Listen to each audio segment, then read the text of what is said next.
ஓம் நமச்சிவாய. நாம இப்ப இந்த பதிவுல சொல்ல போற விஷயம், ஒரு பாதகாதிபதியாக வரக்கூடிய கிரகங்கள் அப்படின்னு சொல்லக்கூடியது சரலக்னத்துக்கு தனியாகவும் ஸ்திரலக்னங்களுக்கு தனியாகவும் உபயலக்னங்களுக்கு தனியாகவும் இருக்கு. சரலக்னங்களுக்கு சொல்லக்கூடியது மேசம். இதுக்கு பாத்தீங்கன்னாக்கா இப்போ நம்ம உதாரணமா தான் மேசம்னு சொல்றோம். சரலக்னத்துக்கான பாதகாதிபதினு சொல்லக்கூடிய ஒரு சனி பகவான். அந்த பாதகாதிபதியுடன் சேர்ந்து எந்த கிரகம் இருக்குதோ, பாதகாதிபதி எங்க இருக்காரோ அதற்கான பாதிப்பை நிச்சயம் பார்த்தீங்கன்னாக்க கொடுப்பார். அப்ப அந்த பாதகாதிபதி எந்த விதமான கெடுபலன் தருவார் அப்படிங்கிறத நம்ம பார்க்கும்போது, அந்த பாதகாதிபதி எந்த பாவகத்துக்கு அதிபதியா வராரு, அவர் எந்த ஸ்தானத்துல இருக்காரு, எந்த பாவகத்தை பார்க்கிறாரு, இத்தனையும் நம்ம பார்க்கணும். அவர் ஒரு மேச லக்னமாக இருக்கும்போது, மேச லக்னத்துக்கு பாதகாதிபதியாக வரக்கூடிய பகவான் சனி பகவான் இந்த லக்னத்துக்கு பாதகஸ்தானத்திலே இருக்கார் அப்படின்னாக்கா, அந்த மேச லக்னத்துக்கு 2ஆம் இடத்து அதிபதினு சொல்லக்கூடிய சுக்கிர பகவானை பார்த்தீங்கன்னாக்கா இங்கே கலஸ்திர ஸ்தானாதிபதியாகவும் வரார்.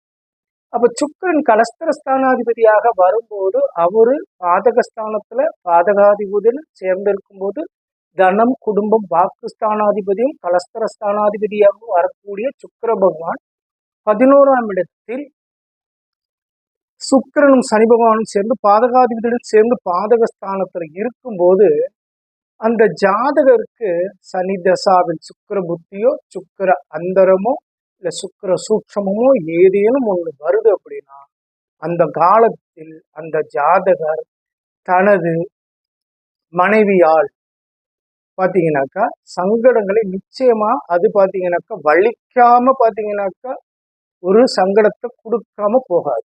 அது எந்த மாதிரி விஷயத்துல கொடுக்கும் அப்படின்னா, தன விஷயங்களில் ஒரு பாதகத்தை அந்த இடத்துல செய்ய அது காத்துக்கிட்டு இருக்குது, நேரம் பார்த்துக்கிட்டு இருக்கும்.